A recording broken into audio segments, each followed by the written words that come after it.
හැමදාම එකම තැන ඉඳලා එකම පඩියෙන් එකම විදියට ජීවත් වෙලා ඔයාටත් එපා වෙලාද?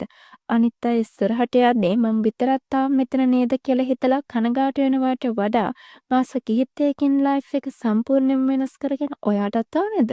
අද මම කියන්නේ නිකන් කතාවක් නෙමෙයි. ඕනෑම කෙනෙකුට තමන්ගේ ජීවිතේ ඉක්මනින් දියුණු කරගන්න පුළුවන් බලවත් හා ප්‍රායෝගික පියවර 5. පළමු දේ තමයි high income skill එක ප්‍රගුණ කිරීම. සාමාන්‍ය ජොබ් එකකින් ලැබෙන පඩියෙන් විතරක් අද කාලේ ඉක්මනින් දියුණු වෙන්න අමාරුයි. ඒ නිසා ඔයාගේ ඉතිරි කාලයෙන් පැයක් හරි වෙන් කරලා ලෝකයේ ලොකු ඉල්ලුමක් තියෙන ඩිජිටල් ස්කිල් එකක් ඉගෙන ගන්න. උදාහරණයක් විදිහට digital marketing, video editing, graphic designing, AI tools භාවිතයෙන් නැත්නම් සෝෂල් මීඩියා මැනේජ්මන්ට් යන දේවල් ඉගෙන ගන්න.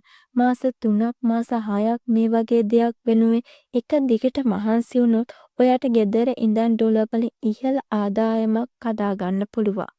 ඒ වගේම දෙවැනි දේ තමයි ආදායම් මාර්ග කිහිපයක් හදා ගැනීම. ලෝකේ ඉන්න කිසිම ධනවතෙක් හෝ සාර්ථක කෙනෙක් එක ආදායම් මාර්ගයක් මත විතරක් යැපෙන්නේ නැහැ. ඔයාට ජොබ් එකක් තියෙනවා නම් ඒක කරන ගමන් සයිඩ් බිස්නස් එකක්, ෆ්‍රීලාන්ස් වැඩ නැත්නම් සෝෂල් මීඩියා හරහා කන්ටෙන්ට් හදලා අමතර ආදායමක් හදා ගන්න පුළුවන්. තමන් ආස තමන් දන්න පුංචියට දෙයක් පටන් ගන්න. එක ආදායම් මාර්ගයක් වැටුණා ජීවත් වෙන්න තව මාර්ගයක් තියෙන්න ඕනේ. තව තුන්වෙනි දේ තමයි කාලය කන දේවල් අයින් කිරීම.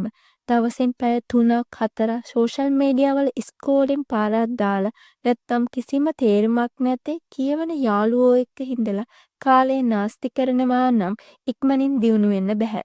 ඔයාගේ කාලයේ 80%ක්ම යොදවන්න ඔයාට ඇත්තටම ප්‍රතිඵල දෙන වැදගත් වැඩ 20%ක් වෙනුයි. අනවශ්‍ය ඇබ්බැහිවීම් නතර කරන්න. ඔයාගේ කාලය කියන්නේ ඔයාගේ සල්ලි. ඒ වගේම හතරවෙනිම දේ තමයි තමන්ගේ දැනුම සහ එකතු වෙන මිනිස්සු වෙනස් කිරීම.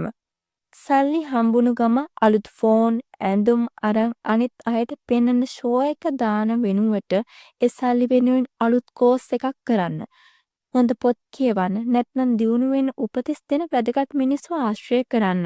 ඔයා නිතරම ඉන්නේ ඍණාත්මක අදහස් තියෙන මිනිස්සු එක්ක නම් ඔයාට කිසිදාක ඉස්සරහට යන්න බෑ.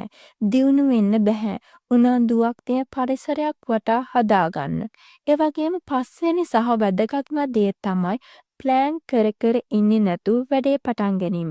ගොඩක් අය හෙට පටන් ගන්නවා, ලබන සතියේ පටන් ගන්නවා කිය කාලය කනවා.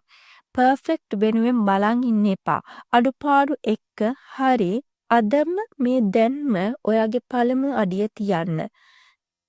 ඒ වගේම දියුණු වෙනවා කියන්නේ අහම්බයක් නෙමෙයි. ඒක ඔයා ගන්න තීරණවල එකතුවක්. මේ පියවර 5න් ඔයා අදම පටන් ගන්න. දියුණු කරපු පළමු පියවර 5ලින් කමෙන්ට් කරන්න. දාන්න.